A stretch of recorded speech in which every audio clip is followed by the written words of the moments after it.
आप देख रहे हैं सवाल इंडिया का।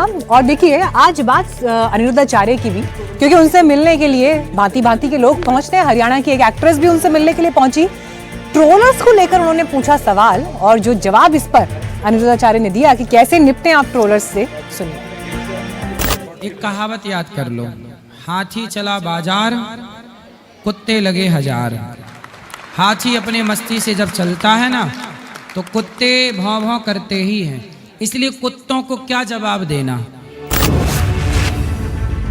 स्वामी अनिरुद्धाचार्य के आश्रम में एक खास सवाल आया और उन्होंने जवाब भी खास दिया, पर बोले बिना नहीं रह सकते।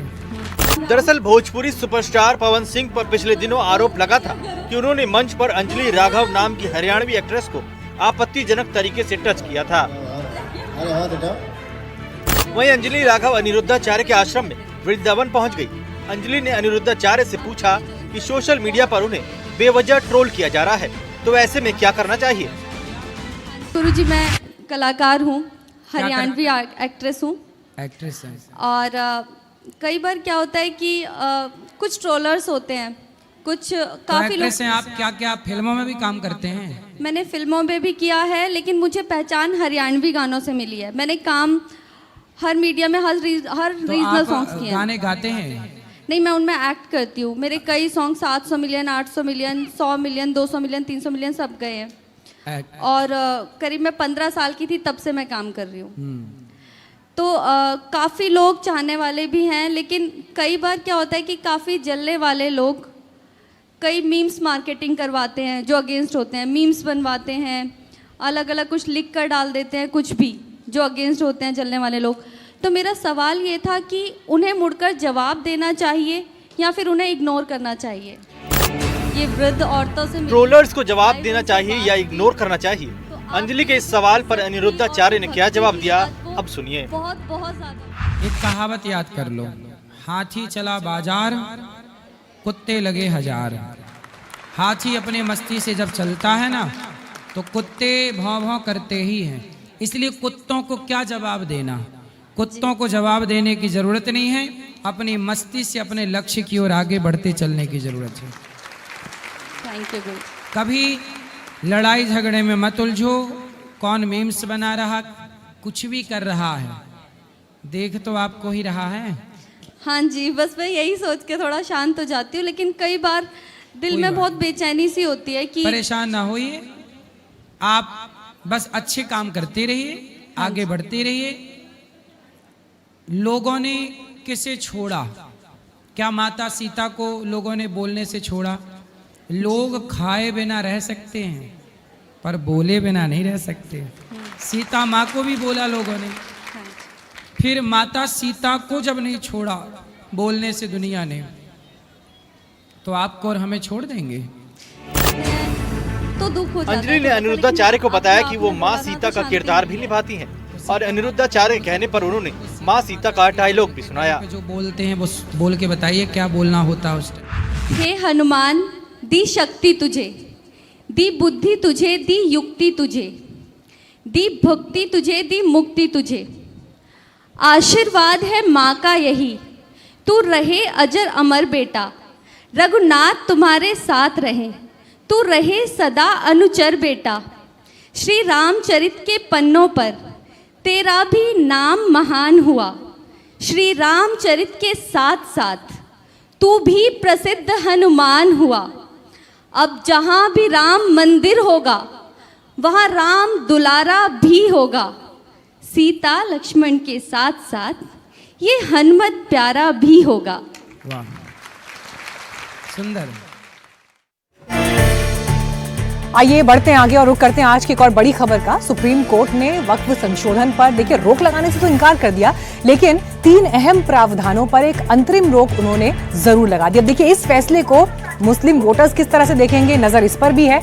इन सबके बीच आपको ये बता दें कि मुस्लिम मतदाता क्या सोचते हैं, ये सवाल अक्सर पूछा जाता है। लेकिन बिहार चुनाव के संदर्भ में हमने बात की 2 बड़े मुस्लिम चेहरों से, मुस्लिम नेताओं से। मेरे सहयोगी चंदन ने ये बातचीत शाहनवाज हुसैन और एम ए फातमी से। बहुत स्वागत है आपका, एनडीटीवी इंडिया देख रहे हैं आप। मैं हूं आपके साथ चंदन भारद्वाज। बिहार में चुनाव है और चुनाव को लेकर तमाम दावे हैं और वादे हैं, और इन सब के बीच एक वर्ग है जिसको लुभाने की कोशिश तमाम सियासी दल कर रहे हैं। मुस्लिम मतदाता आखिर बिहार में किसकी तरफ इस बार के चुनाव में होते हुए नजर आएंगे, इसी पर फेस ऑफ के लिए इस वक्त मेरे साथ बिहार से दो कद्दावर नेता जो हैं वो इस वक्त जुड़ रहे हैं। मेरे साथ बीजेपी का पक्ष रखने के लिए सैयद शहनवाज हुसैन साहब जुड़ रहे हैं, जो कि पूर्व में केंद्रीय मंत्री भी रह चुके हैं और बिहार सरकार में भी मंत्री रह चुके हैं। बहुत स्वागत है शहनवाज हुसैन साहब आपका। और मेरे साथ डॉक्टर एम.ए. फातमी साहब आरजेडी के नेता हैं, वो भी जुड़ रहे हैं, ये भी पूर्व में केंद्रीय मंत्री रह चुके हैं। बहुत बहुत स्वागत है फातमी साहब आपका भी एनडीटीवी पर हमारे साथ जुड़ने के लिए। फातमी साहब, जब आप ये कह रहे हैं कि बीजेपी जो है वो अल्पसंख्यकों के लिए सोच ही नहीं सकती है, तो शहनवाज हुसैन जैसे लोग भी तो हैं बीजेपी में। ये जो 17-18% का वोट बैंक है मुसलमानों का बिहार में, अब आप सुनिए, एक मिनट सवाल पूरा सुन लीजिए। मैं बता रहा हूँ, मेरी बात सुन ले। मेरा सवाल नहीं, मेरी एक बात सुन लीजिए, मेरी एक बात सुन लीजिए। बोलिए। देखिए, शाहनवाज साहब अटल बिहारी वाजपेयी के जमाने में 5 बड़े नेताओं में एक होते थे। आज इसी मुसलमान नेता का भारतीय जनता पार्टी ने क्या हाल किया है, इनका भी, और नकवी साहब भी नेता होते थे। अरे मंत्री रहे हैं भाई दोनों आदमी, शाहनवाज बिहार साहब सरकार में सबसे बड़े मंत्री रहे नेता हैं। बताइए भाई होते शहनवाज थे, जी। मुसलमान चेहरा। एक एमपी का तो टिकट नहीं देती, एक एमपी तक का टिकट इनको नहीं देती। अरे इस बार बोल रहे हैं चुनाव लड़ेंगे शहनवाज जी। पार्टी मुसलमानों से कितना प्यार करती है। नहीं, देखिए फातमी साहब की अपनी राय है, लेकिन ये सही है कि फातमी साहब का जो गठबंधन है आरजेडी है वो MY समीकरण कहती है। मैं तो इसको YM करता हूँ। जब सरकार में रहते हैं तो लालू यादव जी, राबड़ी यादव जी, तेजस्वी यादव जी फातमी साहब को ही कहाँ आगे किया है, फातमी साहब को ही बना देते। जब रामविलास पासवान जी ने कहा था कि कोई मुस्लिम मुख्यमंत्री हो तो लालू यादव जी इसको माने नहीं, मुस्लिम मुख्यमंत्री नहीं बनाया, एनडीए की सरकार आ गई। तो आरजेडी में भी जब सरकार बनती है तो 8 मंत्री यादव बन जाते हैं, 4 ही मुसलमान बनते हैं, विभाग भी कोई अच्छा नहीं देते। आप सिर्फ मुस्लिम से जिंदाबाद जिंदाबाद का नारा लगवाते हैं। भाई समीकरण जब कहते हैं MY है, MY मत कहिए, YM समीकरण है कि यादव समाज के लोग जो हैं आरजेडी में वो नेता होंगे और मुस्लिम समाज के लोगों को दबा दबा के रखेंगे, यही काम होता है। आपको क्यों नहीं आगे कर देते? क्या फातमी साहब भारत सरकार में मंत्री रहे, तेजस्वी यादव कहेंगे कि फातमी साहब के नेतृत्व में चुनाव लड़ेंगे, आज भी कह रहे हैं तेजस्वी यादव के नेतृत्व में लड़ेंगे। कभी किसी मुस्लिम को आगे कीजिए, खाली MLA MP का टिकट दे देते हैं, नेतृत्व नहीं देते। हमारी पार्टी में नेतृत्व दिया जाता है, ठीक है, हम पार्टी में नेतृत्व करते हैं। 1 मिनट, मेरी भारद्वाज साहब मेरी बात सुनिए जी, मेरी एक बात सुनिए जी। राष्ट्रीय जनता दल कभी भी MY-YM की पार्टी नहीं है। ये एक सेकुलर जमात है, ये सोशलिस्ट जमात है, ये समाजवादी सोच के लोग इसके अंदर हैं। और जहां तक सवाल पैदा होता है कि कोई 2 बिरादरी से कोई पार्टी चलती नहीं है, यही षड्यंत्र रहा हमारी पार्टी के साथ, हमें बदनाम करने के लिए। आपके पास एक ही बिरादरी का नेता क्यों होता है ताकि दूसरी जातियां भाग जाए? लेकिन अब जनता ने समझ लिया, एक ही बिरादरी का नेता नेतृत्व क्यों करता है? सबका नेतृत्व कहाँ है? यादव, फातमी साहब, आप ये बयान, आप ये बात इसीलिए तो नहीं, और ऊंची जाति के भी गरीब लोगों का ठीक लीडर है। शहनवाज साहब, कई दौर मीटिंग जो है दिल्ली में भी हुई, शीट शेयरिंग फॉर्मूला क्या आपको नजर आ रहा है?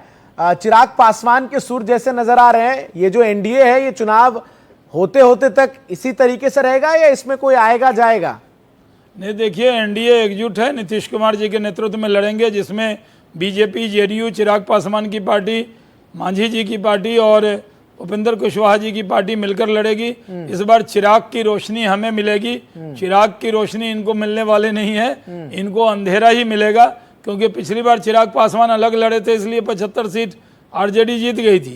इस बार विपक्ष के नेता का दर्जा भी आरजेडी को मिलने वाला नहीं है। कांग्रेस 0 पर आउट होगी और भारतीय जनता पार्टी और उसका गठबंधन है नीतीश कुमार के नेतृत्व में 200 से ज्यादा सीट जीतेगा। मतलब आप हम 200 से ज्यादा सीट जीत भी चुके हैं। बीजेपी 40 सीटें चिराग पासवान, देखिए चिराग पासवान को कितनी सीट देंगे? चिराग पासवान 243 सीट पर हमारे साथ लड़ेंगे। हर सीट पे कौन कितना लड़ता है गठबंधन ये अलग बात है, लेकिन हम लोग हर सीट पे लड़ेंगे। अभी बिहार में मैं पूरा 1 महीने से दौरा कर रहा हूँ, 32 जिले में मैं गया हूँ। अभी 12 मैंने विधानसभा सम्मेलन को एड्रेस किया है, पूरा बिहार घूम कर आया हूँ और मैं दावे से कह सकता हूँ कि इस बार नीतीश और मोदी की जोड़ी का चिराग और मांझी जी और कुशवाहा जी मिला के जो ये गठबंधन है, कोई हाँ, काट भरद्वाज नहीं है, जी। कोई मुकाबला आ रहा नहीं हूं, आ है। रहा हूं। आरजेडी को तो, तेजस्वी यादव को तो राहुल गांधी ने मुख्यमंत्री का उम्मीदवार तक मानने से मना कर दिया। फातिमी साहब, आप लोग को कितना बताइए, दुख जो हुआ सवाल होगा? मैं पूछने वाला था शहनवाज साहब ने पूछ दिया है। सवाल यही है, पूरी यात्रा हुई, दुख है आरजेडी के नेताओं को, कार्यकर्ताओं को, कि एक बार भी राहुल गांधी के मुंह से ये नहीं निकला कि बिहार के भावी मुख्यमंत्री या हमारे अलायंस के जो उम्मीदवार होंगे मुख्यमंत्री पद के, वो हैं। फातमी साहब, दुख भारद्वाज है? जी, देखिए ऐसा है, हाँ, ऐसा है कि 2025 के असेंबली के चुनाव में लालटेन की रोशनी से पूरा बिहार जगमगाएगा। और एक बात समझ लीजिएगा, 125 यूनिट बिजली फ्री के तेजस्वी बिहार के मुख्यमंत्री बनेंगे।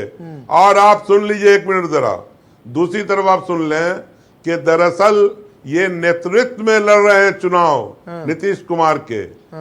नीतीश कुमार को चीफ मिनिस्टर नहीं मान वो रहे मैं हैं पूछ लोग, लूंगा शहनवाज जी उनको से। तो किनारे करने के उपाय में लगे तेजस्वी हुए वाला हैं। जवाब तो दे दीजिए, हर आप लोग कीमत के अलायंस पर, में। हर कीमत पर ये चुनाव जीतकर भारतीय ये जनता पटना पार्टी ये के पटना का आदमी कार्यक्रम, को ये बिहार के अंदर गांधी मुख्यमंत्री मैदान वाला बनाना चाहते कार्यक्रम हैं। कैंसिल क्यों हुआ?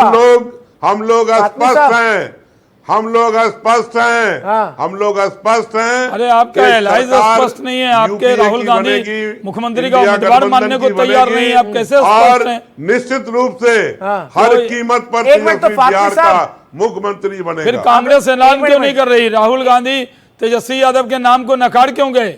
आप लोगों को निराशा नहीं हुई? और साथ आप ही- खुद ही करें मुख्यमंत्री बनेंगे, तो कैसे क्या- बनेंगे आप? क्या मेरी बात सुनिए, हर चीज समय पर हो जाएगा, आप घबराइए नहीं। एक मिनट, जब समय